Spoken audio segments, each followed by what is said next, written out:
Order. As this is the first debate in which the Assembly will hear from Mr Eastwood, I would remind the House that it is the convention that the maiden speech will be made without interruption. I call Mr Colum Eastwood. Mr Eastwood. Mr Deputy Speaker, I am honoured to stand here representing the people of Derry in this House, following in the footsteps of SDLP representatives like John Hume, John Tierney, Mark Durkin, Mary Bradley and Paul Callaghan. And it is with great pleasure that I am able to deliver my maiden speech to this House on the motion relating to the A5 dual carriageway. And let me initially state my own and my party's unequivocal support for this motion, and I commend the member for bringing it forward at this time. Major infrastructural projects often attract most attention because of their headline cost. The fiscal figures become the main story. In the case of the A5, it is the other figures and impacts that we should be focusing on. An estimated 390,000 people will massively benefit from the greater degree of connectivity provided by this dual carriageway. The construction sector west of the Ban will receive a long overdue boost.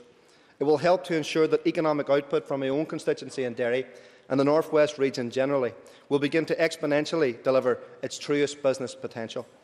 The list goes steadily on, with increased opportunities for tourism, agriculture and right across the business sectors, creating jobs which will be so desperately required. Furthermore, Mr Deputy Speaker, I am sure the whole House will agree that the totality of these impressive facts and figures are equally matched by the hugely positive implications the A5 will deliver for road safety. Mr Deputy Speaker, there is a narrative, however, that all these statistics tend to miss. As we know, this island has been severely buffeted by an economic tsunami which has caused real hardships, particularly for ordinary people distant from the convulsions of globalised financial markets. We should, however, collectively express confidence that as a people, as an economy and as a country, we will recover.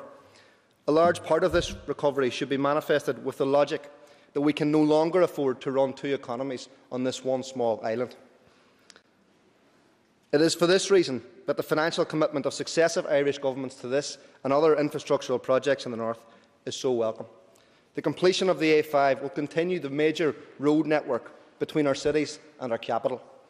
This should be seen as a first step along the path to a fully integrated island economy. It is also important to emphasise that a sustainable recovery should be firmly built with a commitment to a balanced regional development. The A5 dual carriageway should be used as a marker, as a symbol, to guarantee that Derry and the North West are no longer left behind when it comes to governmental expenditure.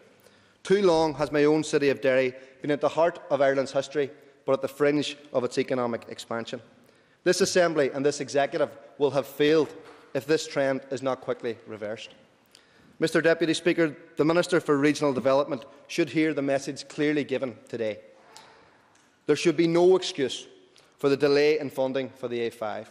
The mantra of limited resources does not qualify when it comes to this road. Basic economic common sense dictates that capital expenditure and investment is precisely what is needed in these recessionary times.